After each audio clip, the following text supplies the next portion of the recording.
Bienvenido a Tergum, el podcast, donde se hablará de negocios y los temas más relevantes en materia fiscal, laboral, legal, impuestos y muchos más. Comenzamos. Amigos de Tergum, bienvenidos a un episodio más de Tergum, el podcast. Es un gusto poder acompañarlos nuevamente y que nos puedan escuchar, nos puedan ver y nos sigan. El día de hoy es un gusto nuevamente compartir el escenario, el episodio. Magdi, ¿cómo estás? Bienvenida, buen día. Marco, mucho gusto otra vez de estar aquí contigo. Siempre un placer acompañarte en esta mesa y también con nuestros invitados. Oye, Magdi, el día de hoy tenemos nuevamente, repetimos invitado especial. Bienvenido, Juan Carlos, ¿cómo estás? Gracias. Bien. Muy bien, gracias. Bien, lo decíamos que antes de entrar a grabación, que es repetimos invitado especial. ¿Por qué? Porque nos los han pedido mucho, Juan Carlos. A raíz de las pláticas que hemos tenido en otros episodios sobre seguridad social, algunos otros temas de patronales, de cosas que involucran todo el tema de seguridad social, la verdad es que nos han pedido mucho como, oigan, pero este tema, no dijeron nada, el especialista habló y nos dejó como con a la mitad, ¿no? Con un poquito más. Entonces hoy decidimos darte totalmente un espacio, micrófono abierto, para que ahora sí tú puedas explayarte en la materia y nos puedas compartir respecto al tema que hoy traemos. Sí, así Marco, igual bienvenido al maestro Juan Carlos. Y justamente como dices, Marco, este tema que de pronto pues causa un poquito de escozor entre nuestra audiencia y que es esta palabrita extraña que de pronto decimos que es el CIROC, ¿no? Que conocemos como CIROC, se nos hace una palabrita ahí medio rara, pero justamente que quiere decir Servicio Integral de Registro de Obras de Construcción. Entonces hoy el tema que nos trae a la mesa es obras de construcción, ¿qué es y para qué sirve el CIROC?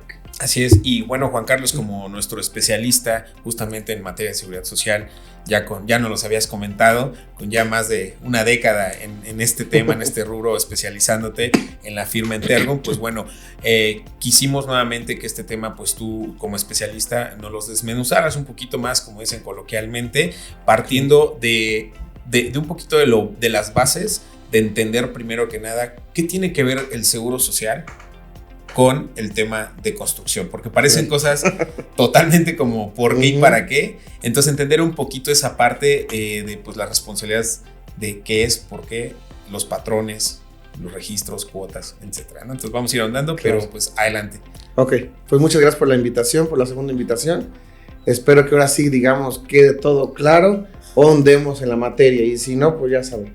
Cuando necesiten, hasta que quede claro y la audiencia quede tranquila y contento de lo que está aprendiendo o de lo que está entendiendo o el inicio de lo que va a comenzar. Entonces, pues de lo que me comentas inicialmente, pues mira, como tal, así general, el instituto tiene ciertas clases y primas de riesgo de trabajo, que lo hablamos también en el tema anterior. Sobre estos temas hay ciertas clases. La clase más riesgosa es la clase 5, la clase de construcción. Entonces es como un seguro tiene primas y diferentes riesgos. En este caso hablamos de construcción y el riesgo 5. ¿Qué pasa? Pues es las empresas del área de la construcción, del giro de la construcción, es la que paga más cuotas a nivel de todo el tipo de empresa. ¿Por qué? Porque es la que tiene la clase mayor y también la que tiene más riesgos en cualquier otro giro. Un albañil se cae, un albañil se muere y hay muchas consecuencias sobre el riesgo de trabajo. Por lo mismo, pues el instituto da más servicio médico a todos estos riesgos. Por lo cual, en su momento y cuando se creó este reglamento, se crea el reglamento de construcción y dentro de este reglamento pide ciertas regulaciones para el manejo de este riesgo tan alto, a diferencia de cualquier tipo de empresa. Okay. Entonces, llegando ya a este punto, y actualmente, y como es coloquialmente, pues es el pan de cada día, las constructoras, el IMSS. Para la constructora, el IMSS es su dolor de cabeza. Y para el IMSS es la fuente de ingresos mayor. Como también es su gasto importante, también es su fuente de ingreso mayor. Entonces, hay áreas específicas y conforme a este reglamento se crea una área interna del instituto que se llama corrección. que está, no es fiscalización, no es afiliación, es un área a la mitad que solo se regula por el reglamento. Entonces, como es un área que está en el limbo, digámoslo así, surgen muchas cuestiones, surge mucha discrepancia y pues mucha afectación a los patrones, porque solo se van sobre el reglamento. Entonces, les voy a platicar, llevando más el tema, qué es lo que normalmente las constructoras piden y entonces en qué se atora el contribuyente con tener una regulación interna que no es ni ley y solo es un reglamento. Entonces, los patrones sufren muchísimo con esta área y espero que les quede súper claro lo que vamos a ir ahondando en el tema. Ahora sí, ya me queda claro a mí también cuál es la responsabilidad. Y la función. ¿Por qué tiene esa conexión, ¿no? La parte de construcción. Y mira, dato interesante, yo no conocía esa parte de que cambia el tema de cuotas y que es el mayor ingreso para el seguro y tiene sentido, ¿no? Porque es más riesgoso todo el trabajo físico que involucra una construcción a un trabajador, ¿no? Así es. Que alguien que está en su escritorio 8 horas frente a una computadora. Exactamente. ¿No? Exactamente. Entonces, por eso hay un reglamento convencional, o sea, hay un patrón convencional que se rige por una normativa. Solo por este giro y esta actividad. Y por este giro es otro reglamento, otra administración diferente. Otra regulación. Okay, muy exactamente. Bien. Sí, a mí tampoco me queda tan claro como cuál es este enlace, pero pues bueno, ya sabemos ahora que pues hay una diferencia pues sustancial entre un patrón de construcción y un patrón convencional, ¿no? Entonces también en ese sentido saber un poco, porque como lo comentas, hay un reglamento especial y una normativa especial, entonces de principio nos gustaría saber cuál es la definición específica de obra de construcción en el reglamento del Seguro Social, porque también entendemos que existe una definición específica. Así es importante conocer este concepto que también lo trae el Código Fiscal, pero también este reglamento. Muchos contribuyentes o muchos patrones, hablando de seguridad social, dicen, no, es que yo no soy constructor, yo no hago esto, a mí no me aplica. Entonces, se los voy a leer textual, sí, textual y es muy claro, pero quiero leérselos textual como viene en el reglamento, para que sepan a quiénes sí le va a aplicar, que serían la mayoría que hacen este tipo de servicios. Pero como tal, dice, obra de construcción es cualquier trabajo que tenga por objeto crear, construir, instalar, conservar, reparar, ampliar, demoler o modificar inmuebles, así como la instalación o incorporación en ellos de bienes muebles necesarios para su realización o que se integren, y todos aquellos de naturaleza análoga al supuesto anterior. Entonces, tan solo con remodelar, el incorporar muebles, vamos a poner a un hotel y van a incorporar muebles, ahí ya hablamos de construcción. Eso es construcción. No solo hacer un edificio, una casa es construcción. Todos los términos que acabo de leer, eso es construcción. Entonces a muchos les aplica, a los que remodelan, a los que solo van a instalar puertas, los carpinteros, todo es construcción. Okay. Todos esos temas es construcción. Entonces a muchos les aplica. Esto es la duda principal en donde la mayoría del patrón dice, no, yo no me dedico a eso, yo solo voy a poner puertas. Es construcción. Yo solo remodelo, yo solo pongo pisos. Eso es construcción. Todo esto es construcción. La remodelación, el tirar una pared es construcción. Eso quiere decir, Juan Carlos, entonces, que por ejemplo en este caso, atendiendo el reglamento, que por ejemplo, retomo el comentario, el ejemplo del carpintero. Si el carpintero es contratado para hacer justamente algún tema de carpintería en una casa, llamémoslo así, él tiene trabajadores, él ya es sujeto a este reglamento como patrón, o sea, a él le aplica este reglamento, vaya. Así es. O sea, él ya es patrón de sus trabajadores, pero se va a regir bajo esta normatividad. Así es. ¿Sí? Sí. O sea, incluso hasta un diseñador de interiores. Sí, claro. El diseñador de interiores que contrata, pues no sé, o subcontrata a alguien que va a cambiar o remodelar una casa, a él también ya le aplica. Ya le aplica. Ojo, entonces eso es bastante interesante porque sí, muchos yo creo que hasta hoy se están enterando, si nos están escuchando, exacto, que lo rige una normativa diferente, ¿no? Okay, oye, pero también, Marco, como lo comentábamos antes, un poco también investigando sobre el tema, si solamente aplicaría entonces, atendiendo al reglamento, a quienes están pues trabajando, por ejemplo, un carpintero, un diseñador de interiores o alguien que repara o pinta, es él o la persona que es, digamos, que contrata al carpintero. Ajá, el dueño de... El dueño. Volviendo al ejemplo, pues el dueño de la casa. Ajá. Sí, el dueño de la casa, si tiene un contrato, el que es responsable es el que va a llevar a los trabajadores. Ok. Aquí ya empezamos a hablar sobre la subcontratación, que digamos que es donde vamos a ir entrando en el tema. Bien. Hay un tema, el contratista, el subcontratista, y hay N subcontratos. Entonces, si se encuentra el dueño de la casa o el dueño del terreno, voy a poner un ejemplo, vamos a suponer que, bueno, no quiero hacer un comercial, una tienda departamental, están construyendo una tienda departamental, pero hay un dueño principal. El dueño del terreno tiene que crear, digo ya hablando en el tema de Siroc, tiene que crear como dueño y propietario. Él es dueño, pero va a haber un contrato en donde va a construir dentro de ese terreno. El otro se tiene que inscribir en el Siroc tomando en cuenta al dueño propietario. Van haciendo como una cadena. Ok. Y este principal, que vamos a poner que es el que va a subcontratar a los albañiles, a los aluminieros, a los del piso, al de la obra negra, va a tener N subcontratos y se va a adherir a esa obra. Entonces todos van ligándose a la obra principal, a un contrato principal o a un dueño principal. Entonces el dueño, si él por su cuenta no va a hacer nada y solo va a subcontratar, solo va a presentar a Siroc como dueño y ya, dueño y propietario del lugar. Y los demás ya van a empezar a hacer sus contratos. Por eso es importante documentar y tener contratos para cualquier revisión y poder eximirse de cierta responsabilidad. Digo, ya nos adelantamos al tema, pero existe la responsabilidad solidaria y la responsabilidad subsidiaria. El IMSS aplica responsabilidad subsidiaria en este tema, en tema de construcción. ¿Qué es la subsidiaria? Responsabilidad solidaria, los dos pagan. Subsidiaria, se va con el más grande y a él es el que lo va a hacer pagar. Y si no, obliga al chiquito, porque el IMSS no tiene la capacidad de irse con todos. Entonces, aplica esa normativa interna el IMSS y dice, voy a aplicar una responsabilidad subsidiaria.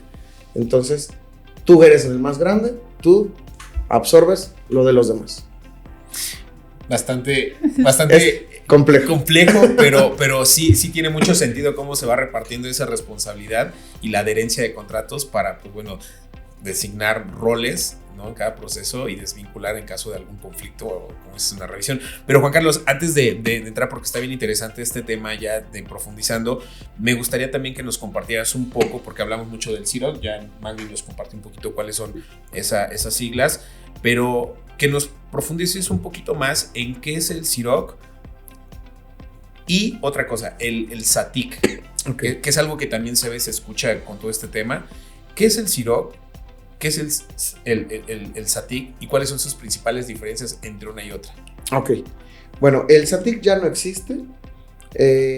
A partir de 2017 se eliminó. Okay. Digo, si hay gente nueva en el área, pues no va a saber que existía. Y todavía mucho antes existían los afiles, que era el afil 05 era para construcción.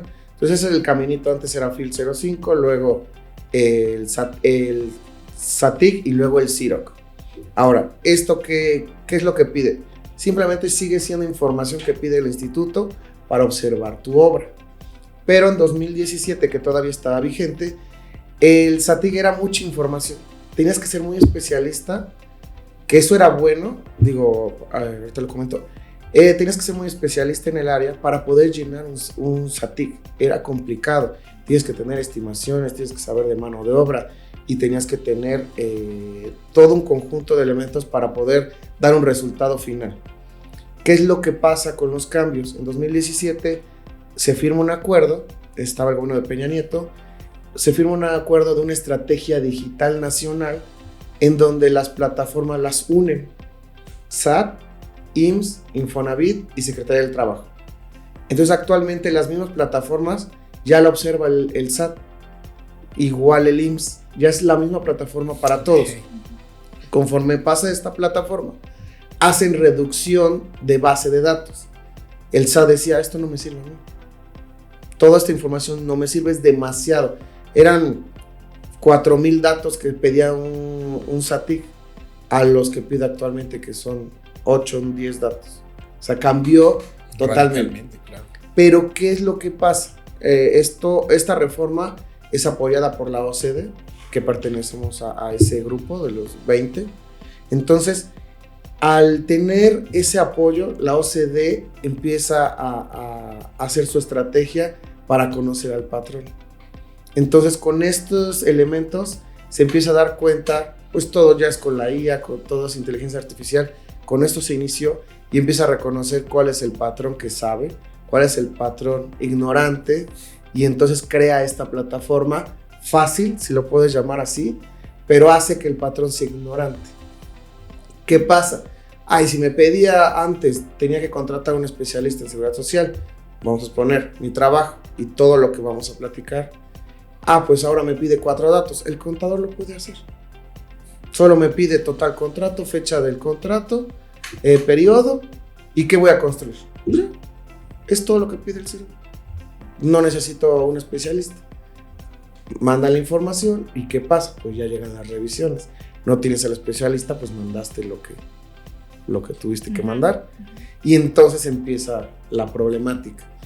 Con el CIROC son 4 datos, 5 datos, poca información, es rápido, te genera filtros, es muy fácil la aplicación, pero este sistema ya lo ve el SAT. Entonces, anteriormente hacían contabilidad para el IMSS, contabilidad para el SAT, ahora ya no. Con ese sistema, tú dices, tengo una obra de 40 millones y el SAT ya lo sabe. Ya. Es la misma plataforma. Ya todo queda... El Infonavit ya lo sabe, trazado. La Secretaría del Trabajo ya lo sabe. Pues ya te voy a ver. Oye, Juan Carlos, y bien comentas que, bueno, este cambio que se dio de SATIC a CIROC podría parecer un beneficio, ¿no? Porque, bueno, eliminó ciertos elementos que podrían ser complicados para quien está haciendo construcción y, bueno, pues le hace más fácil el trabajo, por decirlo de un modo.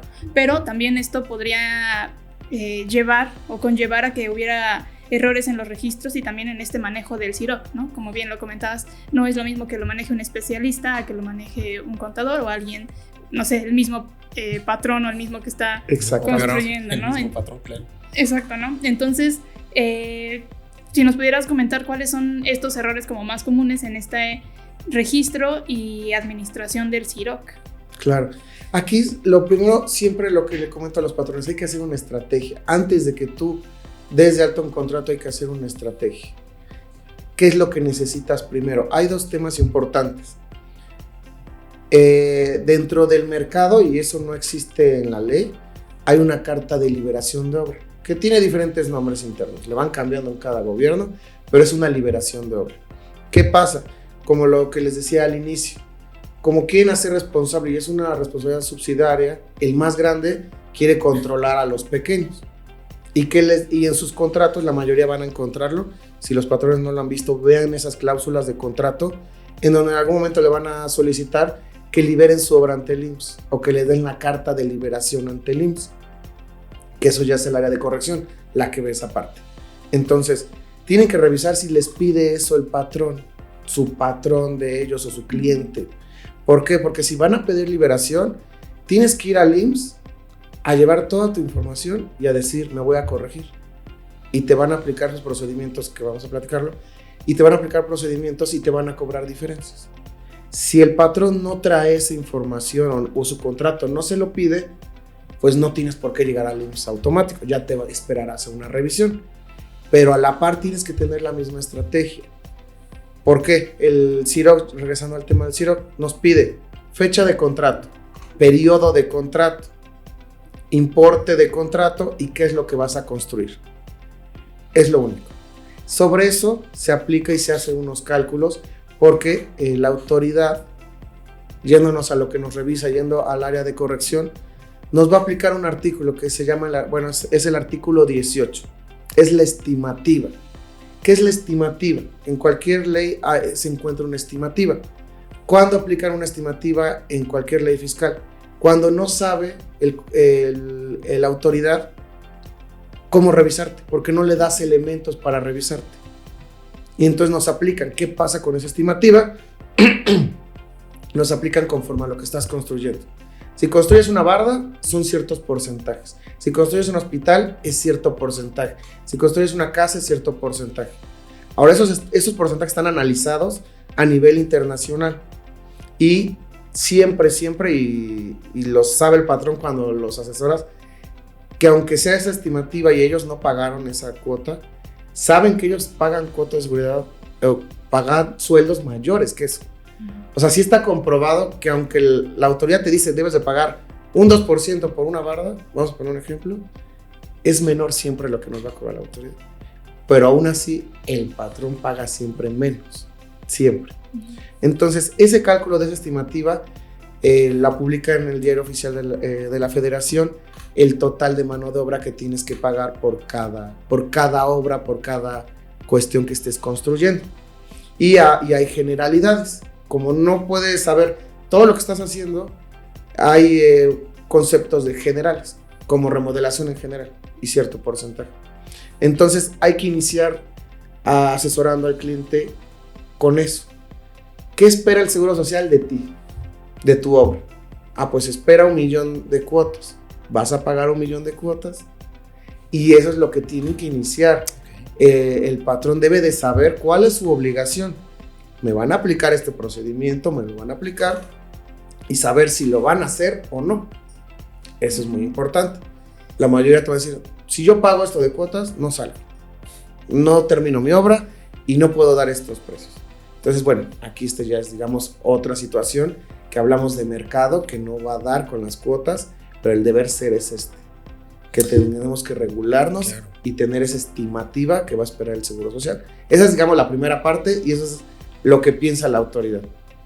Ahora, Juan Carlos, en el tema, estamos enfocándonos un poquito como en este aspecto como macro de una obra grande, de lo que decíamos ahorita, por ejemplo, que hay una obra que es pues de un monstruo del retail, ¿no? Claro. Pero, a ver, yo quiero puntualizar algo porque también esto creo que le puede interesar a la audiencia. Este tema del registro patronal, de todo este cumplimiento que nos mencionas ahora, ¿qué pasa cuando un particular, literal un particular, quiere hacer una obra en su casa? O sea, quiere, no sé, aumentar una terraza o hacer el famoso, la terracita, el penthouse, o un piso extra, o extender su patio. ¿Esa persona también está ligada a todo esto que nos comentas? O sea, en cumplimiento también tiene que hacer todo este tema, registrar, pagar la cuota. Sí. ¿Qué pasa en ese tipo de ejemplo? Sí, aquí depende de dos temas y es lo inicial que comentamos. Si tienes un contrato, si va a venir un externo, tienes la obligación. ¿Qué es lo único que nos exime y nos da la ley? Si es una construcción familiar y la construyes con familiares, tu hijo, tu primo, tu sobrino, quizás tu sobrino es albañil, lo utilizas para la construcción. Afilio todos como mi familia. Entonces. Exactamente, no tienes que hacer una afiliación. Si hay una comprobación de obra y compruebas que todos son tu familia, ahí no tienes la obligación de hacer esto, porque no son tus trabajadores. No hay una obligación patronal y solo va a ser por esta obra. Ahora tú te responsabilizas por cuestión de salud, sí, y tendrías que llevarlo al IMSS, y si pasara un accidente, pues te cobrarían a ti como patrón. Pero sí hay esa facilidad, que si construyes con tu familia, no tienes que darte de alta en nada de esto. Sí se encuentra la facilidad y está en el reglamento. Entonces, conforme eso no hay ningún problema, pero hay visitadores. Lo que les decía, hay mucho gasto también para la propia autoridad en este giro, pero también son sus ingresos mayores. Y por lo mismo, tiene visitadores. Tiene visitadores en donde solamente están recorriendo las calles viendo construcciones. Y ya están entrando a fraccionamientos. De hecho, hasta se suben a los árboles para ver qué tipo de obras. Okay. Y ya después, ya que ven que sí hay obras, pues ya solicitan y ya traen la solicitud o la invitación para que los dejen pasar. Entonces, sí entran a fraccionamiento, sí tienen la capacidad en el área de construcción, por lo mismo que recaudan, de poder tener visitadores. Entonces, sí pueden entrar a tu obra. Hay que tener mucho cuidado, hay que tener la seguridad si es que no quieren reportar este tipo de obras y tener este control con tu familia para que no te registres como obra. Pero eso no te exime a que no les dé seguridad social, no sé si me van a entender. Sí, claro. Sí, o sea, tú los tienes que, en teoría, tendrías que darte de alta como patrón, les pagas sus cuotas, porque están trabajando para ti. Termina la obra, das de baja el registro patronal. No te aplicaría lo del reglamento. El tener un SATIC, el crear tu obra, el darla de baja, el crear todo lo que ahorita explico sobre el SATIC. Toda esa obligación no, pero la obligación de dar seguridad social sí. Sí. Es así. Pero si te eximiría, si te pide un requerimiento o te quieren multar por no presentar un SATIC, eso te va a eximir porque es tu familia. Oye, y entonces en este caso lo platicábamos, Magdi, que era una pregunta genuina de una duda que surge y hace sentido con lo que mencionas de estas personas que ahora están revisando, pasan y a ver qué obra está en construcción. ¿Por qué entonces, y no solamente ya el tema de construcciones particulares, sino por ejemplo la que mencionas acá o cuando están haciendo una construcción de un inmueble, de algún edificio que va a tener fines comerciales, en fin, ¿por qué entonces se ve mucho en las obras el tema de que ponen como las pancartas o lonas grandes donde dicen que esa obra está como protegida por el sindicato? ¿Eso por qué lo hacen? ¿O eso qué objetivo tiene con esto? Sí. Mira, aquí es un tema meramente laboral. Digamos que es otro tema fuera de esto, porque la seguridad social es obligatoria y lo tienes que dar. No por un sindicato no la vas a dar. Okay. ¿Qué pasa? Pues son sindicatos quizás poderosos y tienen sus contactos con, no sé, con los subdelegados, con ciertas dependencias en donde van parando ciertas regulaciones. Okay. Pero eso no te va a eximir nunca de no cumplir la ley. Digamos, el deber ser es esto, hay un reglamento, tienes que seguir la ley, y el sindicato, si lo quieres aceptar, bueno, aquí ya es cuestión interna y lo que te quiere ofrecer el sindicato. El sindicato solo es para la parte laboral y para salvaguardar los derechos de los trabajadores, no del patrón.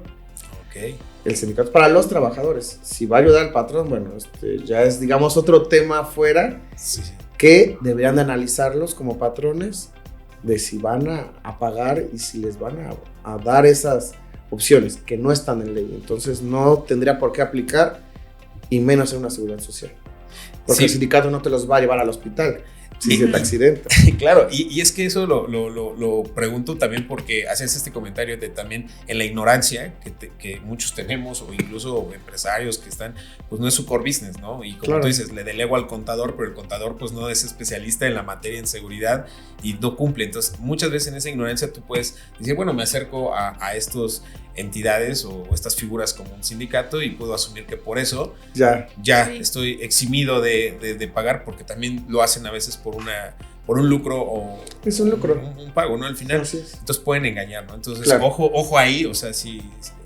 esto no tiene nada que ver con el tema de lo que estamos hablando, no lo exime, ¿no? Entonces eso no sí te exime tus obligaciones, lo quería comentar para que lo tuvieran en claro. Pero también es justo uno de los errores, ¿no? Que justo como no estamos en el tema o no sabemos específicamente que se deben de cumplir estas normatividades, pues de pronto pensamos que pueden hacer estas ciertas laceraciones de derechos laborales y pues irnos por este camino que de pronto pensamos que podría ser el correcto, ¿no? O el, digamos, un poco más viable o más fácil.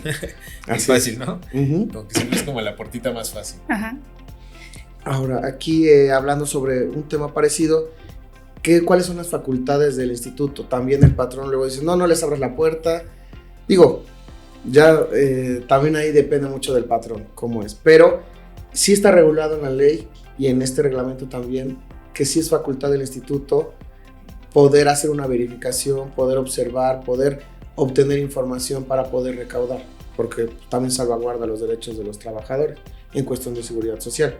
Entonces sí, el artículo 12b marca que puede tomar cualquier hecho que conozca para poder realizar después una visita o una diligencia. Entonces sí tiene la capacidad y la ley sí se lo permite para que pueda realizar ese tipo de visitas.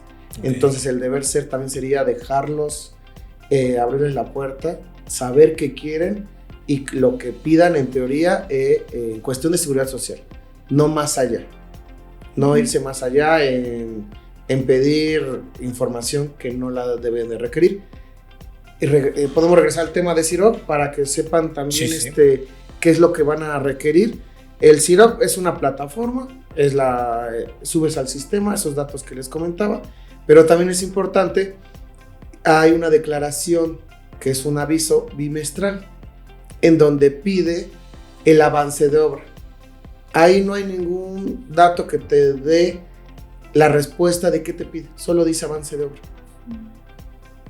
No hay nada, el reglamento no lo marca, la guía te vuelve a decir lo mismo, no hay nada que marque. Aquí lo que quiere saber el IMSS es qué avance llevas a este bimestre, o sea, qué llevas construido. Okay. Puedes sacarlo por porcentaje y poner importe. Aquí ya es, digamos, una maña del contador o del especialista para saber qué quieres reportar. Por eso también es importante saber qué quieres reportar.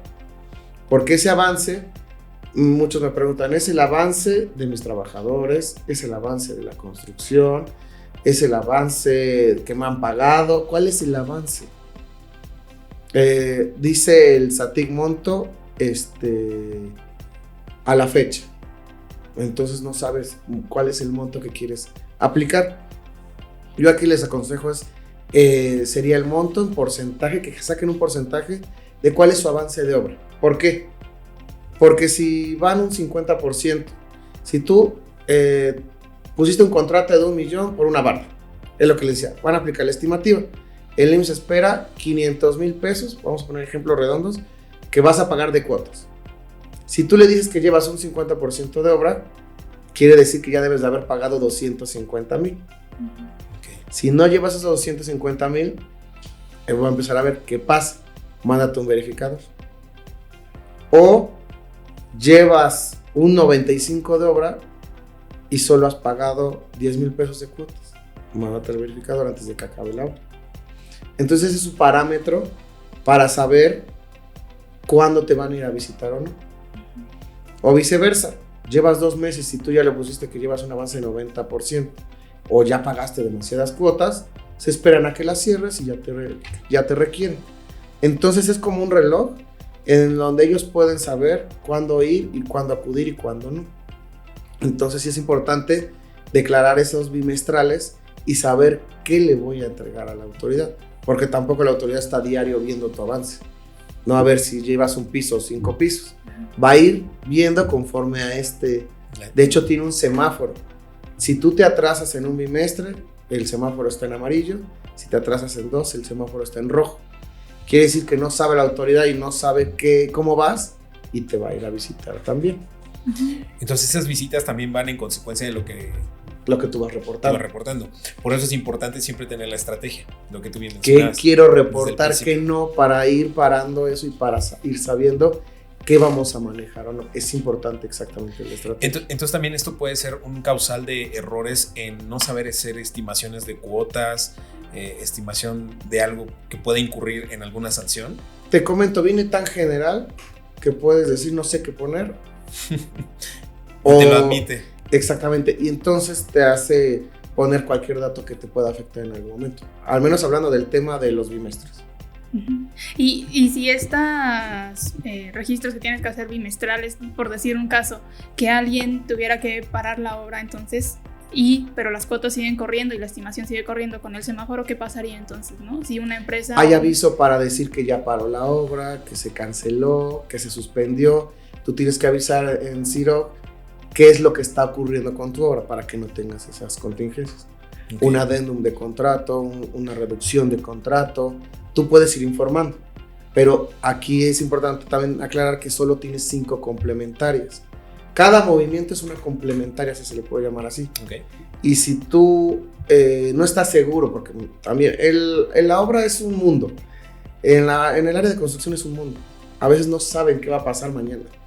Entonces me dicen, sí, voy a aumentar mi obra a 5 millones. Sí, no me autorizaron la estimación. Y tú ya hiciste el aumento de obra. Ahora bájalo de nuevo. Si haces todo eso, solo tienes 5 operaciones que poder hacer.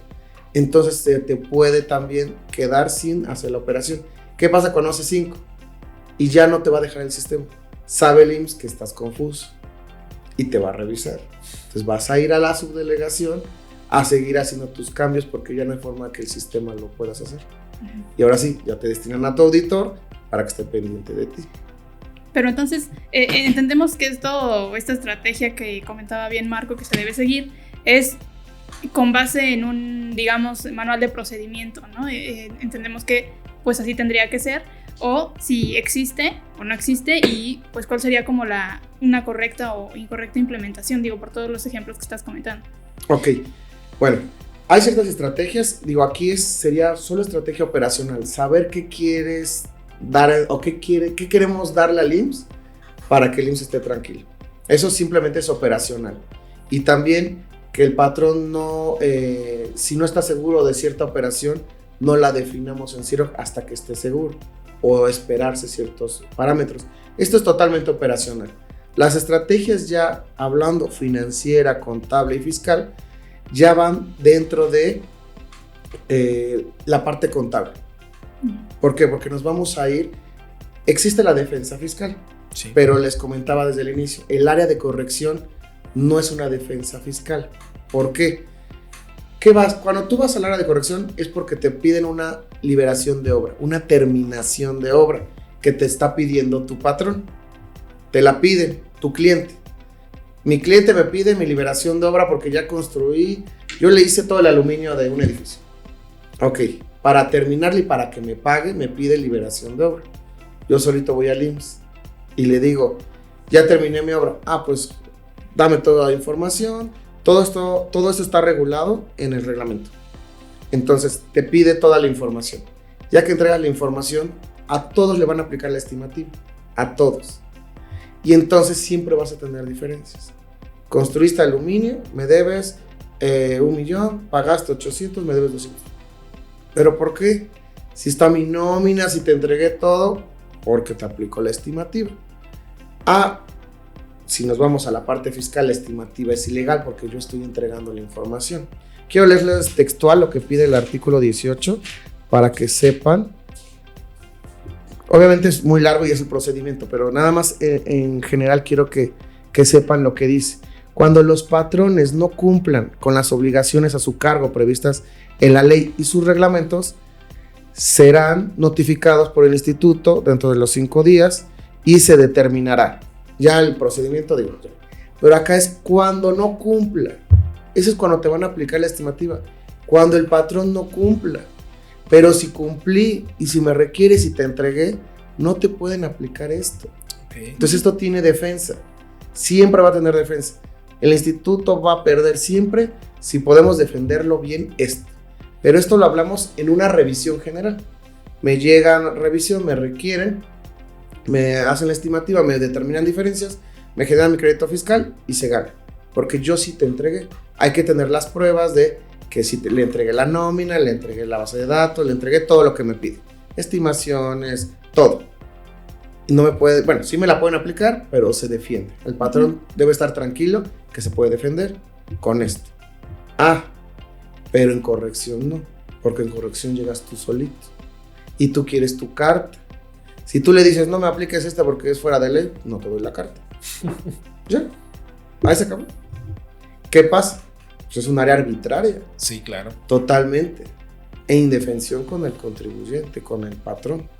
Uh-huh. Y si me están escuchando en el IMSS, bien lo saben. Y lo siento. Espero que no me veten. Oye, pero el IMSS así lo maneja de manera arbitraria. Sí. Y entonces ya hablamos de una negociación. Pues entonces aplícame esto. ¿Y qué pasa? Y pues ni modo, lo voy a ventanear, ni modos. Pues te hacen 2 cálculos. El más alto por la tabla más alta y por el más bajo. Y entonces te van a dar siempre el cálculo más alto. No, pues ayúdame. Pues te aplico el otro. Y no te están ayudando en nada. Ya está dentro del rango establecido de lo que ellos tienen, claro. Y si no, pues no te dan la carta. Y si no tienes la carta, no te pagan tus finiquitos. Porque así está estipulado en los contratos. Entonces es un tema muy, muy, muy complicado y que algunos patrones quizás no lo entienden. Y siempre su pregunta es, ¿pero por qué si pagué? ¿Por qué si les pagué por salario real? Que mi contador me lo dijo, mi fiscalista me dijo que pagara con salarios reales para que no tuviera problema. Pero te están aplicando el estimativo. Oye, Juan Carlos, y entonces, digo, si a fin de cuentas esto termina siendo un poco arbitrario, ¿cuál sería pues esta defensa que podría tener el patrón para pues prevenirse ante estos sistemas. Obviamente entendemos que pues acercarse a especialistas como lo hacen ustedes sería un buen inicio. Así es, yo siempre les he dicho planeación. Antes de que termines tu obra debes de tenerla en números para saber qué vamos a reportar, qué contratos vamos a tener, qué vamos a hacer, cumplir con todas las obligaciones para que no nos pongan ningún pero, para que todo salga a nuestro planteamiento, a nuestro criterio. Yo ya llego con mis datos y es al revés. Yo llego y le voy a decir, te pago esto. Y ya no puedes de dónde decirme que no, porque te voy a pagar esto. Okay. Entonces prácticamente en resumen es ya llevarlo hecho y no que el patrón no se vaya porque me van a ayudar los del IMSS, porque lo están haciendo de manera arbitraria. Entonces la mejor opción es no tener opciones, no darles opciones. No darles opciones, es esta. Es esta. Y no haber opciones, exactamente. Porque tú ya lo llevas todo sí, planteado. Claro, eso es parte de, llevas todo el de tener ya la estrategia de todo lo que va a ser tu proceso, ¿no? Así es. Tener documentación, la materialización de todos los procesos, de la nómina, todo, para que no des opciones a que te puedan ahí como encontrar. Así es, la explosión de insumos. Se tiene que revisar, la explosión de insumos es todo lo que va a tener tu obra y todos los materiales.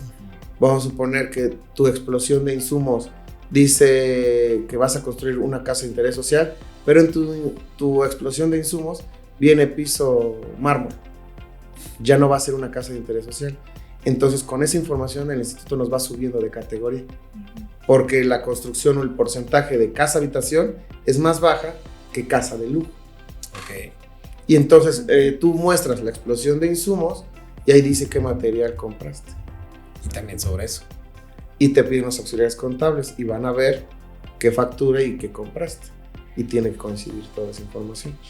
Ahora, en este tenor, Magdi y Juan Carlos, que hablamos justamente ya de cómo hacer los reportes, de qué opciones tenemos, en esto que ahorita nos comentas, ahí, Juan Carlos, me gustaría que nos compartieras al auditorio cuáles son los riesgos asociados, independientemente de los legales, laborales, en cuestiones de multas. ¿Cuáles son esas multas y sanciones a las que se pueden hacer acreedores al no cumplimiento desde el registro, desde la carta? ¿Cuáles son las principales multas, sanciones? Y igual si tuvieras algún ejemplo que nos compartieras estaría muy bien, pero si no, que nos platiques en cuanto a términos de la ley y todo este reglamento, ¿cuáles son esas multas y sanciones que se pueden hacer acreedores los patrones? Sí están estipuladas las multas, está reglamentado, pero desde no pagar las cuotas pueden ocasionar varias multas. Hablando de temas CIROC, las multas son muy pequeñas. Hablamos de 3,500 a 8,000 la multa. Digo, no son tan amplias. Pero aquí el problema no es tanto la multa sobre no presentar CIROC, sino toda la revisión que te van a generar. Y entonces ahí ya te pueden aplicar pues, todas las multas de no tener los cálculos, no pagar cuotas, te van a aplicar un crédito fiscal o también una infracción fiscal por no pagar como tal cuotas de seguridad social. Entonces, perdón, y es que también ¿qué tanto impacta ahora que todo esté como en la visibilidad también del SAT? O sea, también eso te puede incurrir el que no hagas esto y de repente ya termines con una multa fiscal o algo de impuestos. Pues es una cadena, sí, o sea, puedes tener defraudación fiscal, o sea, ya no aplicarnos con algo más elevado. Una defraudación fiscal porque no tengo obras, debería tener trabajadores y no tengo trabajadores. He tenido casos que dan de alta el CIROC, pero nunca dan de alta trabajadores. Ahí ya es defraudación fiscal. Si entonces ven esto, el SAT como cadena, pueden decir, si acá hay defraudación, pues también de mi lado. Y entonces es la misma base de datos, es la misma información. Sí nos puede provocar irnos a defraudación fiscal. Y en ese tenor, entonces, ¿qué papel juega el tema de los contratistas y los subcontratistas? En todo este tema CIROC, en todo este tema, ¿cuáles son como los principales retos de ellos en este rol con los patrones? Sí, primero saber y leer bien sus contratos. He tenido muchísimos casos que no leen el contrato y al final ya les piden su carta de liberación. Pero nunca me lo dijeron, nunca lo leíste, estaba en tu contrato. Entonces es importante porque les retienen cierto porcentaje. Ahora eso no quiere decir que mercantilmente no puedan defenderse. De manera mercantil, si el contrato está fuera de norma, pues pueden hacer también una demanda con su cliente para no entregar la carta de liberación y se evitan todo lo del IMSS. Pero pues vas a quedar mal con tu cliente y la mayoría no quiere quedar mal con su cliente. Pues el que te da trabajo. Claro. Lo demandas, ya no te dio trabajo. Entonces, desgraciadamente así se maneja en el área de construcción y hay muchos constructores de muchos años que no manejan esto. Entonces sigue existiendo el outsourcing de construcción. Entonces llevan sus 50,000 trabajadores, su pura mano de obra, pues no tienen factura, no tienen materiales, no tienen nada para poder contrarrestar esto. Entonces son los afectados. Okay. Ahora existe, nada más como recalcando que no es el tema de servicio especializado en construcción, sí existe, y el problema de aquí que tienen que regularse como servicio especializado y mandar sus declaraciones, y también como constructor y también manejar el CIROC, que no debería, porque son dos reglamentos diferentes, pero acá también pueden estar afectados los patrones de construcción en que les piden las dos cosas, si son servicios especializados. O sea, ya definió el IMSS, no está en ley, ya lo definió, a los colegios advirtió que deben de cumplir con las dos normas. Okay. Oye, Juan Carlos, y mencionabas, pensando en, como lo mencionabas en un inicio, que estas normativas de especialmente los servicios de construcción están como un poco en el limbo, ¿no? Están entre la mitad entre una normativa y otra. Entendemos que pues estos manuales de procedimientos se deben de seguir pues de cierta forma. Si nos pudieras explicar a partir de tu experiencia, de tu conocimiento y pues de tanto tiempo que has trabajado pues en estos temas, ¿cuál sería pues el paso o cómo a partir de tu labor harían una correcta implementación desde alguien que quiere construir, no sé, alguien que quiere remodelar su casa hasta alguien que va a hacer una construcción grande? Sí, más grande, más corporativa. Pues mira, hay que implementar cada proceso y cada empresa o cada área va a ser diferente. No podemos implementar el mismo proceso para cada constructora, porque también dentro de la construcción ya vieron que hay varios giros. Entonces no vas a implementar un mismo proceso para que instala pura electricidad a un edificio. Es totalmente diferente. Entonces, los procesos sí tienen que ser apegados a cada patrón y hay que hacer su implementación. Hay que hacer obviamente manuales de procedimientos, pero aquí lo más importante para la defensa, tanto fiscal como en el área de corrección, y que podamos defenderlo, todos esos elementos, y como les comentaba, decirles, yo ya llevo mi número y este es el que me tienes que... Aquí la base importante es la contabilidad. Esa es la base fundamental. ¿Qué es lo que tenemos que hacer en la parte contable? Tener nuestras obras por centro de costos. Aquí también el contador general se empieza a complicar porque no maneja centro de costos. Y entonces ya hablamos de un área también en específica. Tienen que registrar su mano de obra y sus obras por centro de costos. ¿Qué es centro de costos? Dividir por cada obra, para que el IMSS no me pueda decir que este trabajador es de otra obra, sino de esta, y que este material es de esta y no de la otra. Si yo le presento en una revisión mi balanza general de información y mis ingresos y mis gastos generales, me va a aplicar la estimativa, justamente, porque me va a decir, yo no sé de qué obra es. Sí, presentación general. Tienes cemento de 4 millones de cemento y tienes 4 casas. Estás haciendo 4 casas, 4 edificios. Yo no sé. Y te aplica la estimativa. Si yo lo presento por centro de costos, le estoy diciendo qué es de qué, sí, para que no me pueda decir que no. Y no hay forma que me diga que no. Hay que defenderlo, porque es muy complicado, pero hay que defenderlo. Entonces, prácticamente el punto medular sería esa contabilidad por centro de costos, también para que lo lleven a cabo o lo tengan ya mentalizado, en que las constructoras lo implementen en su contabilidad por centro de costos, para la defensa mayor y sea más factible la revisión. Sí, sintetizar mucho y como volvemos otra vez a decir, a no dejar como opciones en el aire, en el limbo, por todo este tema administrativo contable, ¿no? Creo que vuelve a cobrar relevancia el tema contable. Así es. Lo vemos en cada episodio, siempre hay algún tema y por eso este episodio nuevamente nos los pidieron porque quedaban muchos temas como entre lo fiscal, lo contable, y otra vez la seguridad social tiene que ver con contabilidad. Así es la base. Es la base. Así ¿no? es. Juan Carlos, pues la verdad, mira, quisiéramos seguir ahondando en muchos más temas. Ya estamos llegando en la último minutito de nuestro podcast, pero me gustaría, si quieres cerrar con algo, alguna recomendación, algún consejo más de los que ya claramente nos nutriste con esta charla, a todo nuestro auditorio, algo más con lo que quieras concluir. Sí, muchísimos consejos, y cada obra es una historia, pero que también no se olviden de la base también importante de las cuotas y de la integración al salario.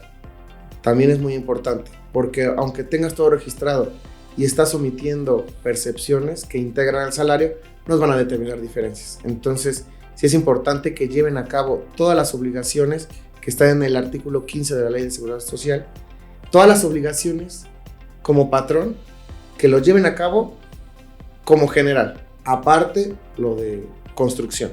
Entonces eso sería importante, que no se olviden y digan, ya lo hice todo de construcción, pero me olvidé de la parte medular, que son todas las obligaciones del 15. Entonces es importante que lo sepan, y pues también como consejo, como que revisen esto, que no lo echen en saco roto, que porque el cielo son pocos datos no nos pueden afectar. Hay que tener una estrategia y hay que tener un especialista en el área, si tienes obra, para que todo fluya y pueda salir pues con las menos diferencias posibles. Ahora, todas estas diferencias se van a un hospital, o sea, todo esto se va a una causa, pero pues también el patrón podía generarle una problemática financiera, y entonces pues también una constructora con problemas financieros pues va a afectar también a la ciudad, al estado y al país. Entonces es importante tener ese equilibrio y pues que todo se pague y que todo sea conforme a ley. Ese sería mi punto de vista.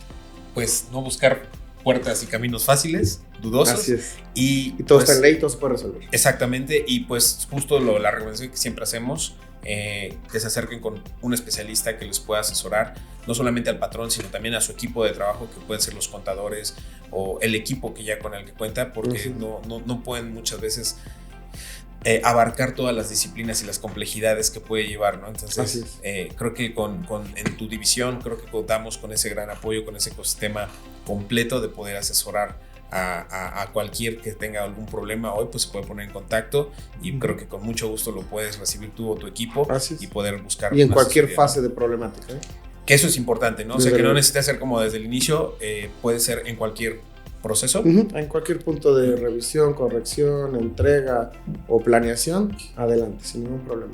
Perfecto. Juan Carlos, pues les vamos a dejar tus datos de contacto, les vamos a dejar la liga de tu división donde pueden encontrarnos ahí directamente en tergo.com.mx. Y pues bueno, ya lo saben, aquí lo escucharon de viva voz. Magdi, muchísimas gracias. ¿Algo más con lo que quieras concluir? No, Marco, al contrario, pues simplemente agradecer a Juan Carlos, que siempre, es la segunda vez en esta temporada que nos acompaña, y pues que nos explica pues ampliamente, que podamos entender bien y pues seguir, ¿no? Que importante acercarse a especialistas como lo es Juan Carlos. Juan Carlos, muchas gracias por la invitación. A nombre de toda la audiencia, a nombre de Tergo en el podcast, toda la producción, muchísimas gracias por habernos acompañado. Es un honor, de hecho, pues te lo comentábamos, eres segundo en venir en esta temporada, o sea, pues ya por algo. Gracias. Son temas bastante interesantes. Pues muchas gracias, como siempre, Juan Carlos, por nutrir con este tipo de charlas que se quedan solamente en ahondar más.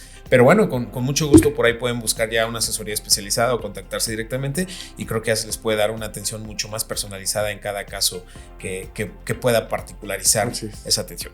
Muchas gracias, Juan Carlos. Gracias a todos ustedes, a todos nuestros escuchas, todos los que nos ven en YouTube, todos los que nos siguen en Spotify, si nos están escuchando, muchas gracias. Recuerden pues compartir si esta información es de valor para ustedes y creen que les puede ayudar a alguien más. Por favor, háganle llegar, compartan el podcast en redes sociales, síganos, y muchas gracias. Estamos contentos de haber concluido este episodio más y que nos hayan seguido. Nos vemos hasta la próxima y muchas gracias.